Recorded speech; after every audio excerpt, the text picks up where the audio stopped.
Hi friends, நான் உங்கள் டிகோடி திருசூல். அதாவது இன்றைக்கி நம்ம இந்த காணொலியில் என்ன பார்க்குறோம் அப்படின்னாக்கா, அதாவது ஈராக்கினுடைய பிஎம்எஃப் படையானது சவுதிக்கு கடுமையான தாக்குதல் எச்சரிக்கை அறிவிச்சிருக்காங்க. அது சம்மந்தமாகவும் மேலும் பார்த்தீங்க அப்படின்னாக்கா, அமெரிக்காவினுடைய F-35 விமானத்தை 3 ஈரான் வந்து அழிச்சிருக்காங்க. அது சம்மந்தமாகவும் மேலும் பல தகவல்களை உள்ளடக்கி ஷார்ட்டாக பார்ப்போம். சேனலை சப்ஸ்கிரைப் பண்ணுங்கள், லைக் பண்ணுங்கள், ஷேர் பண்ணுங்கள். மெயினாக பெல் ஐக்கானை கிளிக் பண்ணுங்க. அதாவது தொடர்ச்சியாக நம்ம காணொலியில் ஏமன் ஹவுதிஸ் மற்றும் ஹவுதி மற்றும் அந்த ஈராக் சம்மந்தமாக பார்த்துட்டு வந்துட்டுருக்கோம். அதில் பார்த்தீங்க அப்படின்னாக்கா, இப்போது ஒரு 4 நாளைக்கு முன்னாடி சவுதியானது ஈராக் மேலே மிக கடுமையான ஒரு 5 இடங்களை தாக்கல் பண்ணியிருந்தாங்க இல்லையா. அதுக்கு வந்து அந்த நாட்டு பிரதமர் உடனடியாக, அதாவது அலி அல் ஜெய்தி அவரும் உடனடியாக ஒரு பாதுகாப்பு அமைச்சகத்தை கூட்டி ஒரு ஆலோசனை கூட்டம் ஒன்று நடத்தியிருந்தாங்க. அதில் பார்த்தீங்க அப்படின்னாக்கா, ஈராக்கினுடைய அனைத்து பார்லிமெண்ட் உறுப்பினர்களும் இதுக்கு மிக கடுமையான எச்சரிக்கையும் தெரிவிச்சிருக்காங்க. அது மட்டும் இல்லாமல் இதற்கு உடனடியாக நீங்கள் பதில் அடி கொடுக்க வேண்டும் அப்படின்னு சொல்லிட்டு சொல்லியிருக்காங்க. அது மட்டும் இல்லாமல் அந்த தாக்குதலில் பார்த்தீங்க அப்படின்னாக்கா, ஈராக்கிய மக்கள் 40 பேர் 36 பேர் ஈராக்கிய மக்கள் மொத்தம் 40 பேர் இறந்துருக்காங்க. அதில் பார்த்தீங்க அப்படின்னாக்கா 6 பேர் IRGC-னுடைய அந்த, அதாவது ஈரானினுடைய IRGC கமாண்டோ பிரிவை சேர்ந்தவங்க அங்கே வந்து பிஎம்எஃப் படைக்கு ட்ரைனிங்கில் இருக்கும்போது அவங்களும் இறந்துருக்காங்க. அவங்களுடைய இறுதி ஊர்வலத்தில் ஈரானினுடைய கொடியை போட்டு அவங்க மரியாதை செலுத்திருக்காங்க. மீதி பேருக்கு அங்கே இருந்த கமாண்டோக்களுக்கு அவங்களுக்கு ஈராக்கிய கொடியை போட்டு அவங்க மரியாதை செலுத்திருக்காங்க. அதில் மீதி பார்த்தீங்கன்னா 36 பேர் பொதுமக்கள் இறந்துருக்காங்க அப்படின்னு சொல்கிறாங்க. அந்த பொதுமக்கள் எல்லாம் வந்து ஈராக்கிய மக்கள், அப்பாவி மக்கள் அப்படின்னு சொல்லிட்டு அந்த, அதாவது குடியிருப்பு பகுதிகளில் தாக்குதல் செஞ்சுருக்காங்க. அதனால் பல பேர் இறந்துருக்காங்க அப்படின்னு சொல்லிட்டு சொல்கிறாங்க. பார்த்தீங்க அப்படின்னாக்கா, இதுக்கு அந்த பிஎம்எஃப் படையானது மிக கடுமையான எச்சரிக்கையும் கொடுத்துருக்காங்க. அது மட்டும் இல்லாமல் உடனடியாக ஈராக்கிய அதிபர் வந்து அந்த அதாவது சவுதியினுடன் மேற்கொண்டு இருக்கக்கூடிய, சவுதி மற்றும் அமெரிக்காவுடன் மேற்கொண்டு இருக்கக்கூடிய அனைத்து ஒப்பந்தங்களையும் ரத்து செய்யணும். மேலும் பார்த்தீங்க அப்படின்னாக்கா, அதில் பொருளாதார சார்ந்த நிறைய ஒப்பந்தங்கள் சவுதி கிட்ட போட்டிருந்தாங்க. அது எல்லாத்தையுமே உடனடியாக ரத்து செய்ய சொல்லிட்டாங்க. அதே மாதிரி அடுத்த மாதங்களில் செப்டம்பர், அதாவது ஈராக் அதிபர் வந்து சவுதிக்கு போகிறதுக்காக அரசுமுறை பயணமாக இருந்தது. அதையும் வந்து அவர் இன்னைக்கு தள்ளி வச்ச அதாவது அந்த பயணத்தையே ரத்து பண்ணிட்டாரு. அது மட்டும் இல்லாமல் அவர் கூடுதலாக என்ன சொல்லியிருக்காரு அப்படின்னாக்கா, நாங்கள் தான் விசாரணை பண்ணுறோம் அப்படின்னு சொல்லியிருந்தோம்ல, நீங்கள் எதுக்கு அவசரப்பட்டு எங்கள் நாட்டுக்குள்ள இறையாண்மையை தாண்டி, எங்களுடைய இறையாண்மையை தாண்டி வந்து தாக்கல் நடத்திருக்கீங்க, இது முற்றிலும் தவறானது, இதுக்கான பிரதிபலனும் உங்களுக்கு உண்டு அப்படின்னு சொல்லிட்டு அவரும் கண்டனமும் தெரிவிச்சிருக்காரு. அது மட்டும் இல்லாமல் அந்த பிஎம்எஃப் படை என்ன சொல்லியிருக்காங்க அப்படின்னாக்கா, ஈராக்கிய மக்களின் இறையாண்மை தான் முக்கியம், அதாவது பொருளாதார அமெரிக்காவினுடன் போட்டிருந்த அனைத்து ஒப்பந்தங்களும் அதாவது ஈராக்கிய மக்களுக்கு எந்த வகையிலுமே பயன் தராது, அதனால அனைத்தையுமே ரத்து பண்ணுங்க அப்படின்னு சொல்லியிருக்காங்க.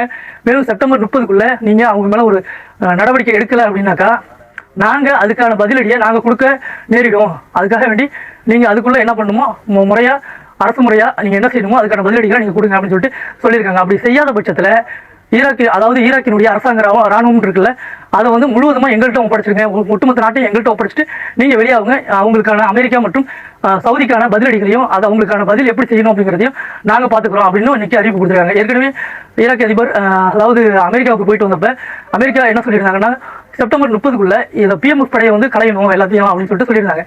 அதுக்கு இப்போ பாருங்க, இவங்க என்ன சொல்லியிருக்காங்கன்னா, அதாவது செப்டம்பருக்குள்ள நீங்க சரியான நடவடிக்கைகளையோ அல்லது உங்க அரசாங்க சார்பாக எதுவுமே செய்யல அப்படின்னாக்கா, நாங்க எங்களுடைய தாக்குதல்களை தொடருவோம் அப்படின்னு சொல்லிட்டு சொல்லியிருக்காங்க. பதிலடிகளை அதாவது எங்களுடைய பதிலடிக்காக வேண்டி சவுதி அரசாங்கம் காத்துருங்க அப்படிங்கிறத மாதிரியும். மேலும் பார்த்தீங்க அப்படின்னாக்கா, இனி சவுதியில் எந்த ஒரு நிறுவனங்களும் எந்த ஒரு பாதுகாப்பாக இருந்தது அப்படின்னு சொல்லிட்டு எதுவுமே நினைக்காதீங்க. இனி அனைத்துமே வந்து பாதுகாப்பற்ற சூழலில் தான் கருதுவீங்க அப்படின்னு சொல்லிட்டு எங்களுடைய தாக்குதலுக்காக காத்திருங்க அப்படின்னு சொல்லிட்டு ஒரு எச்சரிக்கை கொடுத்துருக்காங்க. அடுத்து பார்த்தீங்க அப்படின்னாக்கா, அதாவது இதை சொல்றது, அதாவது இந்த தாக்குதல்களை தொடர்ந்து ஈராக்கிய அரசாங்கமும் அந்த மக்களுக்கும் சேர்ந்து மிக கடுமையான எதிர்ப்புகளை தெரிவிச்சுட்டு வராங்க சவுதிக்கும் அமெரிக்காவுக்கும். மேலும் பார்த்தீங்க அப்படின்னாக்கா, அமெரிக்க அதிபர் மற்றும் டொனால்ட் ட்ரம்ப் மற்றும் சவுதியினுடைய அதிபர், அதாவது மன்னர் ஜோனியுடைய படத்தை அவங்களுடைய குப்பை தொட்டிகளெல்லாம் ஒட்டி அவங்க எதிர்ப்பு தெரிவிச்சுட்டு வராங்க. அது மட்டும் இல்லாமல் இதுக்கான பதிலடி தாக்குதல்களை உடனடியாக மேற்கொள்ளுங்க அப்படின்னு சொல்லிட்டு அந்த மக்கள், அதாவது சவுதிக்கு எதிராக தாக்குதலை தொடர சொல்லியிருக்காங்க. அப்படிங்கிற பட்சத்தில் இவங்க திரும்பவும் எதிர்த்தாக்குதல் செய்வதற்கான வாய்ப்புகள் 100% இருக்கு அப்படின்னு சொல்லிட்டு அங்கே உள்ள ராணுவ ஆய்வாளர்கள் கருத்து தெரிவிச்சிருக்காங்க. அதையும் நம்ம பொறுத்திருந்து பார்ப்போம். மேலும் பார்த்தீங்கன்னா அப்படின்னாக்கா, இந்த பிஎம்எஃப் படை அப்படிங்கிறது ஈராக்கினுடைய ஒன் ஆஃப் த ராணுவம் மாதிரி தான். அதே மாதிரி இவங்க இல்லாமல் அந்த ஈராக்கிய ராணுவம் தடிச்சா செயல்பட முடியாது.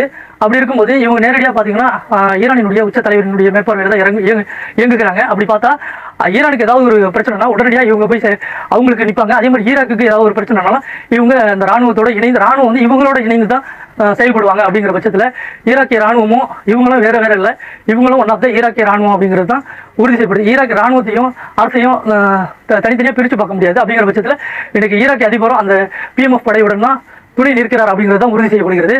மேலும் பார்த்தீங்கன்னா ஏமன் ஹவுதிஸ் வந்து இப்போ இந்த சவுதி கப்பல் 2 நாளைக்கு முன்னாடி அடிச்சாங்க இல்லையா, 2 கப்பல்கள் அடிச்சாங்க. அதுக்கப்புறம் பார்த்தீங்கன்னா தரைவழி தாக்குதல்கள் நடந்துட்டு இருக்கு. அப்புறம் இப்போ ஒரு அறிவிப்பு கொடுத்துருக்காங்க, அதாவது செங்கடலையும் நாங்கள் ஸ்டேட் ஆஃப் ஹார்மஸ் எப்படி மூடினாங்களோ அதே மாதிரி நாங்களும் மூடி, அதாவது சுங்க வசூல் செய்வதற்காக வேண்டிய ஆலோசனை நடத்திட்டு இருக்கோம் அப்படின்னு சொல்லிட்டு இன்னைக்கு ஒரு அறிவிப்பு கொடுத்துருக்காங்க. அதையும் நாங்கள் செயல்படுத்த போகிறோம் அப்படின்ட்டு. அது மட்டும் இல்லாமல் சைனாவின் கப்பலுக்கு மட்டும் அவங்க விலக்கு அளிச்சிருக்காங்க. ஏன்னா சைனா வந்து நேரடியாக பேச்சுவார்த்தை நடத்தி அவங்களுக்கான ஆயுதங்கள் மற்றும் அவங்களுக்கான உதவிகளை நாங்கள் செய்கிறோம் அப்படின்னு சொல்லிட்டு ஒப்பந்தம் போட்டிருக்கிறதுனால சைனாவுக்கு ஈரானினுடைய மேற்பார்வையில் சைனாவுக்கு மட்டும் அவங்க விலக்கு அளிச்சிருக்காங்க. அடுத்து பார்த்தீங்க அப்படின்னாக்கா ஏமன் ஹவுதிஸுடைய தலைவர் அன்சாருல்லாவுடைய, அதாவது ஏமனுடைய தலைவர் அன்சாருல்லா என்ன சொல்லியிருக்காரு அப்படின்னாக்கா, அதாவது சவுதியை வந்து கடுமையாக விமர்சிச்சிருக்காரு.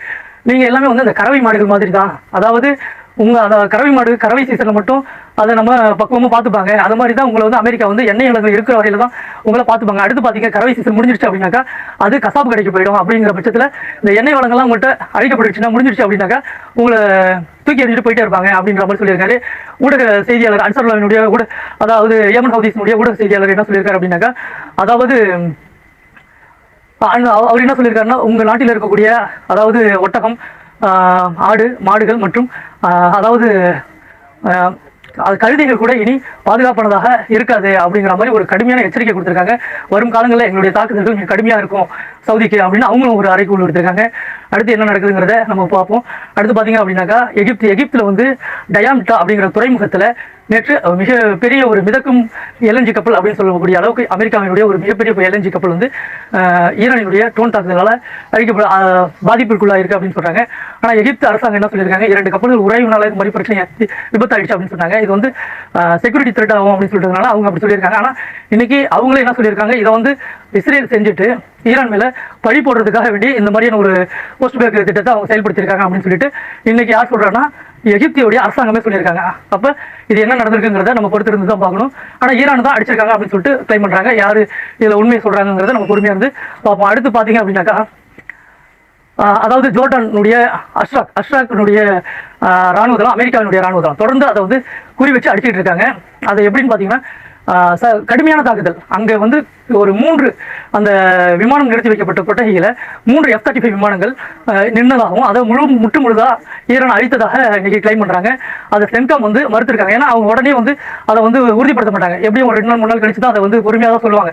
இது மிகப்பெரிய அவமானம் இல்லையா, அதனால வேண்டி அதை உடனே ஒத்துக்க மாட்டாங்க. ஏன்னா உலகில் மிக விலை உயர்ந்த ஒரு போர் விமானம்னா F-35 தான், யார்கிட்டையுமே இல்லை அப்படின்னு சொல்லுவாங்க. அது மட்டும் இல்லாமல் அதை வந்து சுட்டு வீழ்த்தவும் முடியாத ஒரு நம்பர் 1 F-35 விமானம், விலை உயர்ந்த விமானம் அப்படிங்கிறதுனால அவங்க வந்து உடனடியாக ஒதுக்க மாட்டாங்க அப்படிங்கிறதையும் அவங்க சொல்றாங்க. சென்காம் வந்து இதை மறுத்திருக்காங்க.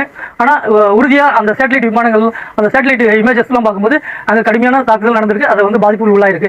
அடுத்து பார்த்தீங்கன்னா குவைத்லையும் அரியல் சலீமில் மிக கடுமையான தாக்குதலை தொடுத்திருக்காங்க ஈரான். அதில் பார்த்தீங்கன்னாக்கா சேட்டலைட் இமேஜ்லாம் பார்த்தா கடுமையான பாதிப்புக்குள்ளாயிருக்கு. அங்கே உள்ள ஆயுத குடோன்கள், ரேடார் சிஸ்டமும் திரும்ப அழிச்சிருக்காங்க. பஹ்ரைன்லேயும் ஒரு 2-3 வெடிப்புகள் பதிவாயிருக்கு. இந்த அரியல் மாதம் பார்த்தீங்க அப்படின்னா குவைத்தில் இருந்த அமெரிக்காவினுடைய ராணுவ வீரர்கள் 13,500 பேருக்கு மேலே இன்னைக்கு வெளியாகிறதாக வாஷிங்டன் ஜர்னல் பத்திரிகையானது இன்னைக்கு செய்தி விட்டுருக்காங்க. இது வந்து உண்மையா என்னங்கிறத இன்னும் 2-3 நாளைக்கு அப்புறம் தான் அவங்க இதை அதிகாரப்பூர்வமாக ஒத்துப்பாங்க. இது என்னங்கிறத நம்ம பொறுத்திருந்து பார்ப்போம். அடுத்து பார்த்தீங்க அப்படின்னாக்கா, அதாவது ஏமனினுடைய அன்சாருல்லா என்ன சொல்லியிருக்காங்க அப்படின்னாக்கா, அதாவது இஸ்ரேல், அதாவது ஐக்கிய அரபு எமிரேட்ஸ் மற்றும் சவுதி, GCC நாடுகள் மற்றும் பல, அதாவது சவுதியின் தலைமையில் UAE மற்றும் இஸ்ரேல், அமெரிக்கா இவங்க எல்லாம் சேர்ந்து இன்னைக்கு அமெரிக்காவில் ஒரு ரகசிய பேச்சுவார்த்தை நடத்திட்டு இருக்காங்க. இதில் பார்த்தீங்க அப்படின்னாக்கா, அதாவது ஜியோனிச ஆக்கிரமிப்பாளர்களுடன் இணைந்து இஸ்லாமியருக்கு எதிரான துரோக செயலில் ஈடுபடக்கூடிய, அதாவது ஜியோனிசத்துக்கு துணை போகக்கூடிய துரோகிகளும் ஒன்றிணைந்து இந்த பேச்சுவார்த்தை நடத்துறாங்க. இது எதுக்குனாக்கா, ஈரான் இஸ்லாமியர்களை எப்படி அழிக்கிறது, இந்த அப்பாவி மக்களை, ஏமன் அப்பாவி மக்களை எப்படி அழிக்கிறது, எப்படி அடுத்த கட்ட திட்டங்களை எப்படி நடத்துறது அப்படின்னு சொல்லிட்டு ஈரான் மேலே தாக்குதல் நடத்துறதுக்கும், ஏமன் ஹவுதிஸ் மேலே தாக்குதல் நடத்துறதுக்கும், மேலும் பல தீவிரவாத செயல்களுக்கும் இவங்களா திட்டம் திட்டிட்டு இருக்காங்க. ஆனால் வந்து அவருக்கு ஒரே வார்த்தை, நீங்கள் என்னத்தை திட்டம் திட்டி அங்கே வந்தாலும் களத்தில் நாங்கள் தான் வெற்றி பெறுவோம், அதனால நீங்கள் என்ன வேணுமோ முடிவு பண்ணிட்டு வாங்க, உங்களுடைய திட்டங்கள் அனைத்தும் தோல்வியில தான் முடியும் அப்படின்னு சொல்லிட்டு இன்னைக்கு அறைகூல் விடுத்திருக்காரு. அடுத்து பார்த்தீங்கன்னாக்கா, இந்த அதாவது செங்கடல் பகுதிகளை ஏமன் ஹவுதிஸை ஒடுக்கிறதுக்காக வேண்டி இன்னைக்கு ஜிசிசி நாடுகள் மற்றும் ஒரு சில நாடுகள் எல்லாம் சேர்ந்து ஒரு 12 நாடுகள் மொராக்கோ மால்தீவ்ஸ் மற்றும் அந்த சிறிய சிறிய நாடுகள் நியூசிலாந்து உட்பட அந்த ஜிசிசி நாடுகளோடு சவுதியின் தலைமையில் இணைந்து அதாவது செங்கடல் பகுதிகளை மீட்டெடுக்க போகிறோம், அதாவது ஏமன் ஹவுதிஸ்லேருந்து நாங்கள் பாதுகாப்பாக அனைத்து கப்பல்களையும் அனுப்புவோம் அப்படின்னு சொல்லிட்டு இன்னைக்கு ஒரு கூட்டம் மட்டும் அதுக்கு ஒரு ஒன்று ஐடியா பண்ணியிருக்காங்க. அதாவது ஐரோப்பிய நாடுகளே தங்களுக்கு வாங்கின அடி 10 அடி தாங்க முடியாமல் தான் ஓடுனாங்க. அமெரிக்கா திரும்பி பார்க்கும்போது அமெரிக்கா கப்பல் மட்டும் தான் இருந்துச்சு, வேற யாருமே இல்லை. ஐரோப்பிய நாடுகள் 12 நாடுகள் இருந்துச்சு, அவங்களாலே அந்த இடத்துல சமாளிக்க முடியல. ஒரு ஒப்பந்தத்தை எட்டிட்டு அமெரிக்கா பின்வாங்கி ஓடியாந்துட்டாங்க. இதுல ஜிசிசி நாடுகள்லாம் சேர்ந்து போய் அதுவும் சவுதி தலைமையில் போய் செய்ய போறாங்க. கேட்கறதுக்கு சிரிப்பா தான் இருக்கு. போனாக்க கண்டிப்பா அடி வாங்குறது உறுதி. அடுத்தடுத்து வரக்கூடிய நாட்கள்ல அதையும் நம்ம பார்ப்போம். அடுத்து பாத்தீங்க அப்படின்னாக்கா இன்னைக்கு கத்தாரினுடைய LNG மிகப்பெரிய LNG கப்பல் ஒன்று அந்த பாபல் மந்தத்து வழியா வருவதற்கு ஈரானினுடைய ஒப்புதலை வாங்கி அவங்களுக்கு சுங்க கட்டணத்தை கட்டிட்டு அதுக்கப்புறம் தான் அவங்க வழிகாட்டுதல் அடிப்படையில் அவங்க ஒருங்கிணைப்பு ஏற்படுத்தி இன்னைக்கு வெளியே வந்திருக்காங்க. மற்ற 2 கப்பல்கள் அந்த ஓமன் வளைகுடா பகுதிகளாக, அதாவது ஈரான் சொல்லி பேச்சு கேட்காம நகர்ந்த 2 கப்பல்களை கடுமையான தாக்குதலையும் தொடுத்திருக்காங்க. அடுத்து பார்த்தீங்க அப்படின்னாக்கா அதான் இந்த சவுதியோட 50+ நாடுகள் இணைந்து அந்த பாபல் மந்தத்தை நாங்கள் கண்ட்ரோல் எடுக்க போகிறோம் அப்படின்னு சொல்லியிருக்காங்க. இது எந்த வகையில் நடத்த போகிறாங்கிறத நம்ம பொறுத்து இருந்து பார்ப்போம். அதாவது ஹமாஸ் இன்னைக்கு ஒரு அறிவிப்பு கொடுத்துருக்காங்க. அதாவது நாங்கள் ஆயுதங்களை ஒப்படைக்கிறோம், அதாவது இந்த பீஸ் கவுன்சில் மூலமாக டொனால்ட் ட்ரம்ப் ஏற்படுத்தினார் இல்லையா ஒப்பந்தம், அதன் அடிப்படையிலையும் மேலும் இந்த காசாவை புனரமைப்பு செய்வதற்காக வேண்டியும் நாங்கள் இந்த 14 அம்ச திட்டங்களில் ஒத்துழைத்து நாங்கள் அதை ஆயுதங்களை ஒப்படைக்கிறோம் 7 வருஷத்துக்கு அப்படின்னு சொல்லிட்டு இன்னைக்கு சொல்லியிருக்காங்க. வரும் காலங்களில் அது என்ன நடக்குதுங்கிறத பொறுத்து இருந்து பார்ப்போம். அது மட்டும் இல்லாமல் அதாவது ஸ்பெயினில் பார்த்தீங்க அப்படின்னாக்கா மொராக்கோவினுடைய சிறைகள் இருந்த சியூப்டாங்கிற பகுதிகள், அந்த ஜிப்ரால்டர் பகுதிகளில் அந்த சியூப்டாங்கிற ஒரு ஐலாண்டு மொராக்கோ ஒட்டி இருக்கு. அது பார்த்தீங்க அப்படின்னாக்கா ஸ்பெயினுக்கு சொந்தமானது. அதனால அது முழுவதையுமே ஸ்பெயின் கட்டுப்படுத்திட்டு இருக்காங்க. ஸ்பெயின் முழுக்க பாலஸ்தீனத்துக்கு சப்போர்ட் பண்றதுனால முழுக்க அந்த அதாவது நீதியின் பக்கம் நிற்கிது அப்படிங்கிறதுனால இஸ்ரேல் இதனுடைய சதிவலையா இருக்கும் அப்படின்னு சொல்றாங்க. ஏன்னா மொராக்கோ முழுக்க முஸ்லீம் நாடா இருந்தாலும், ஒரு சியா முஸ்லீம் அதாவது சன்னி முஸ்லீம்களா இருந்தாலும் சரி, அவங்க பார்த்தீங்க அப்படின்னாக்கா இஸ்ரேலுடன் நெருக்கிய அதாவது நட்புல இருக்கக்கூடிய ஒரு நாடு தான் மொராக்கோ. அதனால இஸ்ரேல் என்ன சொன்னாலும் கேட்பாங்க. அதன் அடிப்படையில் இஸ்ரேலினுடைய சதி வலையின் அடிப்படையில் நேற்று பார்த்தீங்க அப்படின்னாக்கா 35,000 40,000 பேர் அவங்களுடைய சிறையில் இருந்த கைதிகளை இன்னைக்கு ஸ்பெயின் உள்ள சட்டவிரோதமாக உள்ள விட்டு இன்னைக்கு பல சட்டவிரோத செயல்களில் இன்னைக்கு ஸ்பெயின் உள்ள நடத்திட்டு வராங்க. ஆக்கிரமிப்பாளர்கள் மாதிரி உள்ள பூந்துருக்காங்க. இது முழுக்க கண்டிக்கத்தக்கது அப்படின்னு சொல்லிட்டு ஸ்பெயினுடைய பெட்ரோ சார்லஸ் அதிபர் இன்னைக்கு கண்டனம் தெரிவிச்சிருக்காரு. அது மட்டும் இல்லாமல் இத்தாலியும் தங்களுடைய எல்லைகளை ரொம்ப பாதுகாப்பான முறையில் கண்ட்ரோல் பண்ணிட்டு வராங்க. அதே மாதிரி பார்த்தீங்க அப்படின்னா இப்போ தான் அவங்களாம் காட்டுத்தீகளில் மிக கடுமையாக பாதிக்கப்பட்டாங்க. ஸ்பெயின், போர்ச்சுகல் மற்றும் இத்தாலி அவங்களாம் இப்போ இந்த மாதிரியான ஒரு சூழல்களை மிக கடுமையான சூழல்களை எதிர்கொள்கிறோம் அப்படின்னு சொல்லிட்டு பெட்ரோ சார்லஸ் இன்னைக்கு வருத்தத்துடன் இந்த கருத்தை தெரிவிச்சிருக்காரு. மேலும் மற்ற தகவல்களை மற்ற காணொலிகளில் பார்ப்போம். சேனலை லைக் பண்ணுங்க, ஷேர் பண்ணுங்க, கமெண்ட்ஸ் பண்ணுங்க. மேலும் தகவல் பிடிச்சிருந்தா சப்ஸ்கிரைப் பண்ணுங்க. மெயினாக வணக்கம்.